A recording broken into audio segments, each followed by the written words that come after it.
Bismillahirrahmanirrahim. Assalamualaikum warahmatullahi wabarakatuh. Hello guys, saya Muhammad Ridwan Al-Hafid. Saya berasal dari Lamongan dan saya S1 di International Islamic University of Islamabad, Pakistan.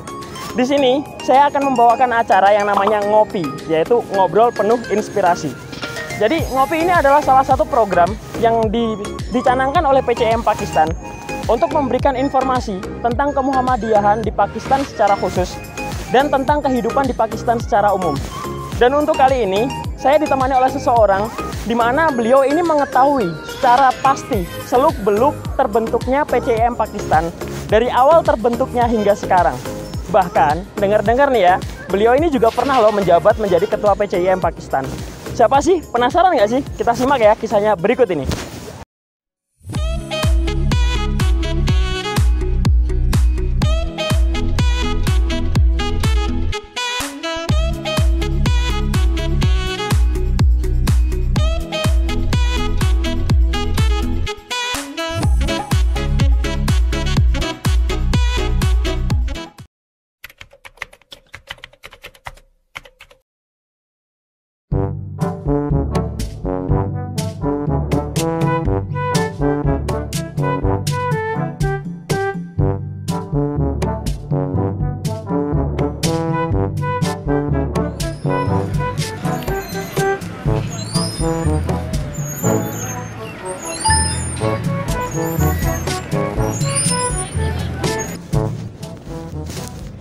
Assalamualaikum, Cak. Salam warahmatullahi wabarakatuh. Gimana kabarnya? Sehat? Sehat, alhamdulillah. Sehat, alhamdulillah. Itu kok kayaknya masih gelap, Cak. Kayak jodohku, Cak ya? Iya, masih gelap. Coba dong. Tak buka sih ya, tak buka sih. Buka.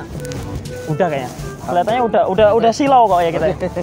Nah, bagi kalian yang masih penasaran siapa sih beliau ini, langsung saja ya kita perkenalkan. Ini dia. Silahkan, Cak. Kenalan nih. Iya, Cak. Iya toh. Ya, nama saya Muhammad Joni Eko Pranoto. Saya dari Lumajang, Jawa Timur. Sama-sama Jawa Timur kita, Cak. Sama-sama Jawa Timur ya. Iya. Mana Lamongan? Aku Lamongan, Cak. Lamongan. Iya. Sebenarnya lebih enak pakai bahasa Jawa ya, Iya. tapi nanti nggak bisa paham nanti. Iya, kasihan ya, kasihan. Jadi kita pakai bahasa Indonesia aja, Cak. Boleh. Alhamdulillah. Gimana kabarnya? Alhamdulillah, Cak, aku sehat. Saman gimana, Cak? Sehat juga, Cak? Sehat, alhamdulillah. Keluarga di sini sehat, anak alhamdulillah. Alhamdulillah sehat semuanya. Nah, jadi Cak John ini adalah salah satu orang yang dikenal ya oleh warga Indonesia di Pakistan. Karena ya beliau ini memiliki salah satu usaha di mana orang Indonesia ini sangat merindukannya gitu. Jadi Cak John ini pemilik warung Indonesia ya, di mana orang Indonesia kalau menginginkan makanan Indonesia ini langsung belanja ke Cak John ini. Alhamdulillah. Nah, tapi sekarang kan corona, Cak ya. Betul. Ini sekarang gimana? Corona. Iya. Alhamdulillah masih banyak orang yang minta dibuatin, yang khususnya yang ada di sekitar Islamabad ya. Jadi memang kita orientasinya itu apa ya? Untuk mengobati rasa kangennya orang Indonesia yang ada di Pakistan. Biasanya mereka request sih, Mas. Jadi kayak apa namanya? Cak John, tolong buatin makanan kayak gini ya. Dengan suka hati saya akan buatkan. Paling tidak saya sudah bisa menolong teman-teman yang udah rindu sama masakan kampungnya. Jadi seperti itu. Nah, tapi kan ngomong-ngomong nih, Cak ya. Iya. Pasti omsetnya dari sebelum corona sama ketika ada corona ini pasti berbeda dong. Gimana? Itu omsetnya ini menurun apa bagaimana? Oh, jelasnya berdampak, tapi alhamdulillahnya ya. Karena memang orientasi pada awalnya memang kita nggak sekedar berdagang, tapi memang ya adalah untuk ya mungkin untuk dakwahnya juga. Ya saya masih syukuri aja pendapatan sekarang dan alhamdulillah saya rasa lancar-lancar saja seperti Iya. Iya, pokoknya mau sedikit maupun banyak rezeki kita harus tetap bersyukur ya, Cak. Bersyukur. Iya. Betul. Langsung aja ya, Ana mau bertanya ini. Tentang ya kemuhammadiyahan lah. Kalau nah dengar-dengar kan ini antum kan katanya ya pernah menjabat sebagai ketua PCIM Pakistan ya. Nah, ini bagaimana sih asal usulnya kok bisa sampai kepilih gitu menjadi ketua PCIM Pakistan gitu kan? Apakah antum mempunyai latar belakang Muhammadiyah apa bagaimana gitu? Iya, ini menarik ini, kayaknya seru nih. Coba saya untuk flashback kembali ya. Jadi apa namanya mengembalikan rekaman-rekaman zaman dulu ya. Sebenarnya bermuhammadiyah itu menurut saya sangat menyenangkan ya. Dan banyak juga pertanyaan kok bisa Cak Joni yang terpilih seperti itu. Padahal yang kita rasakan bersama, terkhusus di sini masyarakat Pakistan, di sini banyak orang-orang yang lebih mumpuni dari saya, tapi kok bisa Cak Joni yang terpilih? Itu ada sejarahnya, Mas. Jadi ada sejarahnya. Jadi dulu itu awal-awal saya kesini tuh nggak sama seperti pelajar pada umumnya. Yang kesini dia itu kesini itu sudah diurus, datang ke sini sudah pakai visa studi. Sedangkan saya itu dulu nggak seperti itu. Jadi saya ke sini itu berkelana gitu. Ke India dulu. Benar, karena dulu saya itu nggak pakai visa pelajar, Mas. Jadi saya singgah di Lahore dulu.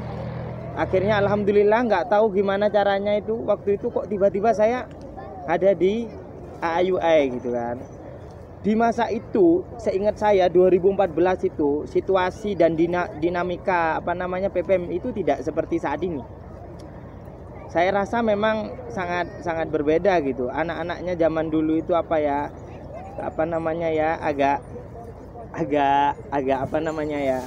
dikit ya? Iya, dikit juga Enggak kayak sekarang lah keseruannya gitu. Jadi Muhammadiyah juga nggak ada waktu itu. Saya tiba ke sini itu ngelihat Muhammadiyah itu cuma dengar Muhammadiyah sempat ada gitu. Tapi nggak ada kegiatan gitu. Jadinya ada inisiatif dari teman-teman senior itu, Mas, untuk mengembalikan Muhammadiyah gitu. Iya. Dalam artian menghidupkan kembali gitu loh, Mas. Ya, akhirnya saya juga dipanggil untuk ikut musyawarah waktu itu. Saya kira waktu itu saya akan ikut memilih gitu. Loh, kok saya yang dipilih gitu loh, Mas. Jadi alhamdulillahnya waktu itu waktu itu teman-teman percaya sama saya gitu. Saya ingat itu dulu ada orangnya masih di sini, namanya itu Ustadz MH. Kenal ya? Iya, tahu ya. Ustadz MH, satunya lagi Ustadz Hizbullah. Ustadz Hizbullah Zain ya? Ada lagi dulu itu senior namanya itu Ustadz Kosdan. Sekarang dia ada di Malaysia. Jadi terus satunya lagi Ustadz Wipras. Kalau nggak salah lagi ada namanya Ustadz Zaki. Dan termasuk saya di situ. Kita ngecek di situ, Mas. Jadi kita duduk di warung di warung Paratap ya nyebutnya ya. Kayak warung makan gitu lah. Iya. Warung makan Pakistan gitu. Kita nggak makan waktu itu, seingat saya, cuma kita itu minum chai, Mas. Minuman khas Pakistan. Iya. Tiba-tiba gimana nih Muhammadiyah mau didirikan kembali? Dia bilang seperti itu, senior. Tapi kita nggak punya orang untuk mimpin Muhammadiyah gitu kan. Saya rasa ini waktunya gitu kan. Kita harus pilih orang yang bisa menjembatani masa lalu dan masa depan gitu. Biar kita ini yang jadi jembatan gitu. Jadi memang niat pada awalnya itu seperti itu. Saya juga nggak ada keinginan, karena saya tidak paham Muhammadiyah. Memang orang tua saya memang orang Muhammadiyah, tapi saya tidak paham Muhammadiyah. Jadi saya tidak punya bayangan saya akan dipilih jadi ketua Muhammadiyah gitu. Tiba-tiba ditunjuk sama senior. Kamu ya John. Saya kaget lah otomatis ya kan. Loh, saya baru datang di Pakistan, visa juga masih visit gitu kan. Udah, kamu semangat, kamu ini orangnya. Senior bilang gitu. Ustadz Hizbullah, kamu ini semangat orangnya. Saya tahu buktinya kamu ke Pakistan itu pakai visa visit. Dia bilang gitu. Itu tandanya kamu itu punya keinginan besar untuk studi di Pakistan. Dijebak saya, Mas. Saya nggak bisa ngelak, meskipun saya udah bilang jangan saya bang, yang lain juga banyak. Saya itu nggak tahu apa-apa, saya bilang seperti itu. Terlebih lagi yang bikin saya agak susah nerima untuk ditunjuk jadi ketua Muhammadiyah itu karena saya sudah silaturahmi sama teman-teman Nahdien di sini. Jadi gitu. Jadi saya sudah pernah ikut yasinan. Sama senior dibilang, "Kenalin nih anggota baru." Katanya dia bilang gitu. Namanya Joni. Dia itu orang Madura. Orang Madura itu pasti NU. Kalau ndak NU itu bukan Islam. Dia bilang seperti itu ya. Jadi saya ikut kegiatannya NU loh, kok delalah saya kok dipilih jadi ketua PCIM gitu kan.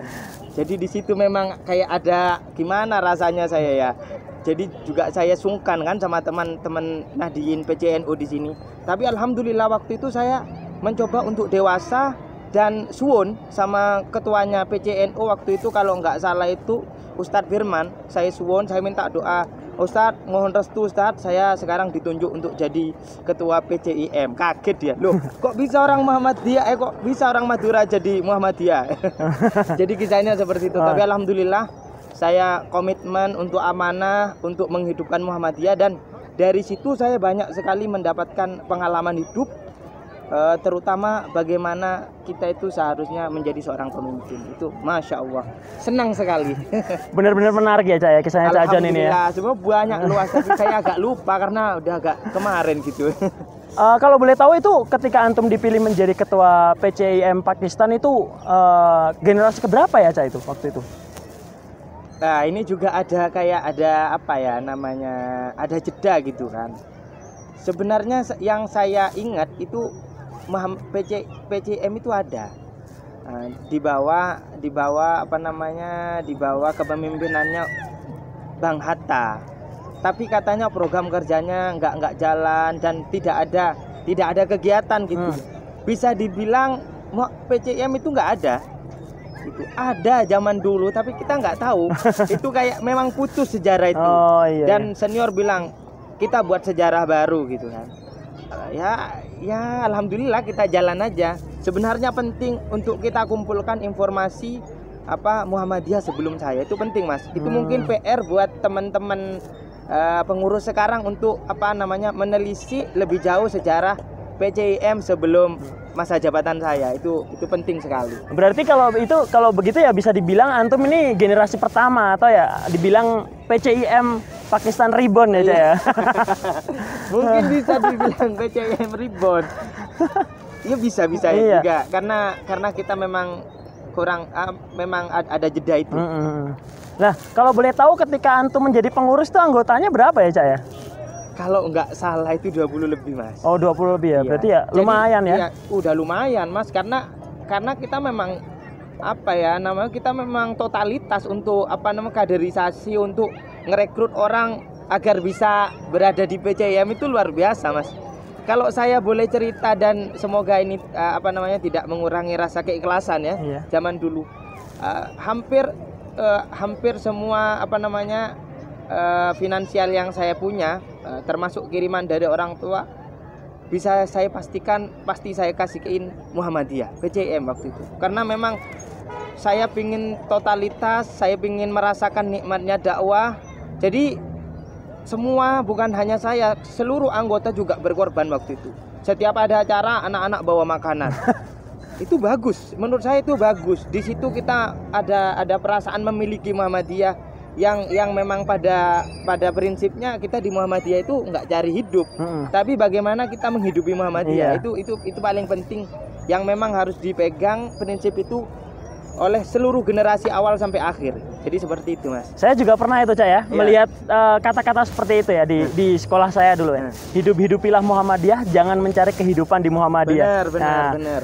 Nah, dengan jumlah anggota yang hanya 20 orang ya Cak ya. Itu kan udah pasti ya 20 orang itu udah dengan pengurusnya ya. Betul. Itu bagaimana cara mewujudkan acara-acara Muhammadiyah gitu kan? Kita kenal nih Muhammadiyah kan memiliki banyak acara gitu. Bagaimana Cak?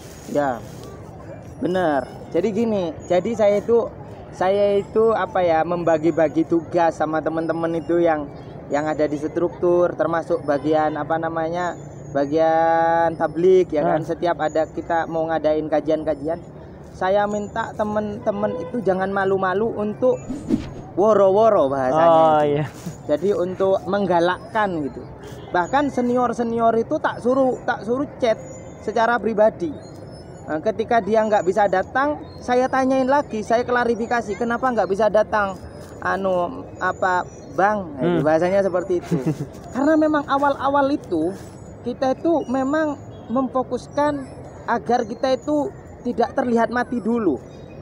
Bagaimana acara-acara itu intens gitu, meskipun ya kita nggak bisa datangin teman-teman semua kan, apalagi kita memang awal-awal berojol kembali lah bahasanya. Ya kita yang penting teman-teman itu meluangkan waktunya dan bisa hadir, ya alhamdulillah. Dan alhamdulillah setelah kita punya punya orientasi seperti itu, teman-teman senior juga mendukung seperti itu. Dan alhamdulillah sampai sekarang Muhammadiyah besar. Ya, Itu barokahnya teman-teman di awal-awal. Masya Allah teman-teman senior, bagaimana dia menuangkan pikirannya, bagaimana PCIM ini bisa dirasakan generasi-generasi mendatang, itu luar biasa. Tidak bisa saya sebutin satu persatu, tapi memang beliau-beliau termasuk Ustadz Hizbullah, Ustadz MH, saya lupa lagi senior lagi satu, lupa aku namanya, itu luar biasa sekali. Itu insya Allah itu mengalir lah pahalanya sama beliau-beliau seperti itu. Bagaimana sih Cak ya sepak terjang berdirinya Muhammadiyah sampai sekarang nih? Kan dulu anggotanya dikit gitu. Kalau sekarang kan dalam beberapa tahun ini kan berkembang pesat gitu. Apa yang membuat orang-orang ini tertarik untuk masuk Muhammadiyah di Pakistan ini, Cak? Awal-awal ingin saya ingin mengucapkan alhamdulillah ya. Jadi PCIM di sini sangat diminati, banyak orang yang ingin belajar di PCIM, alhamdulillah sekali. Salah satu mungkin yang bikin mereka tertarik di PCIM itu karena PCIM memang orientasinya itu lebih ke pendidikan, pengembangan diri. Jadi insya Allah kalau masuk PCIM tidak bakal rugi karena di PCIM dia akan akan banyak belajar seperti itu. Sekarang kan banyak juga ustadz-ustadz yang intens ngajar teman-teman yang baru datang ya lewat wadah PCIM. Itu alhamdulillah sekali. Kalau untuk program-program kerja gitu Cak, kalau sekarang kan Muhammadiyah ini terbaru memiliki program kerja gerakan 1000 masker ya, yang alhamdulillah beberapa saat yang lalu ini udah terlaksana. Nah untuk program-program yang dilanjutkan dari kepengurusan selanjutnya ini kan ada kajian-kajian ya, kajian Arba'in Nawawi, Ushul Fiqh dan lain-lain. Ada nggak sih yang acara yang ketika kepengurusan antum ini selalu terlaksana, tapi ketika kepengurusan sekarang ini belum terlaksana lagi gitu Cak? Sebenarnya ada sih. Itu menurut saya sih memang menyesuaikan kebutuhan saja ya. Mungkin zaman saya itu ya fokusnya di pengembangan penulisan ya, karena memang waktu itu kita cuma mampunya di situ, ngundang-undang ustadz untuk ngisi kajian. Tapi kalau saat ini Muhammadiyah ya memang sudah besar, PCIM di sini udah besar, dia udah bisa mendatangkan banyak kemaslahatan, termasuk ngasih masker kayak kemarin ya kan, sosialisasi ya, kesehatan dan lain sebagainya. Bahkan saya pernah dengar Muhammadiyah juga sempat ngadain airbor untuk bantu. Untuk itu gimana itu? Yang di Lahore itu bukan sih? Ya kurang tahu ya. Yang penting saya ngelihat, saya pantau PCIM di sini udah besar gerakannya. Dan saya berdoa semakin ke depan semakin besar, semakin membawa kemaslahatan seperti itu. Nah, jadi emang sejarah berdirinya PCIM Pakistan ini nggak selalu menemui jalan lurus ya, Cak ya? Nggak selalu. Bener. Sempat berapa tahun setelah saya itu hampir mati lagi. Alhamdulillah ada Ustadz Hafid datang, dia itu membawa harapan baru, banyak ide-idenya yang sampai saat ini saya rasa ide-idenya masih memberikan ruh untuk PCIM di Pakistan. Seperti itu. Mungkin cukup itu aja Cak ya pertanyaan untuk kali ini. Senang sekali bisa diwawancarai. Jadi sangat-sangat menginspirasi lah untuk generasi kedepannya, bahwasanya memang kita harus mengetahui bahwasanya Muhammadiyah ini nggak terlahir besar gitu. Muhammadiyah ini terlahir dari kecil. Betul. Kita juga harus ingat moto Muhammadiyah, hidup-hidupilah Muhammadiyah, jangan mencari kehidupan di Muhammadiyah. Cukup sampai sini saja ya podcast kita kali ini. Sampai jumpa di acara ngopi selanjutnya.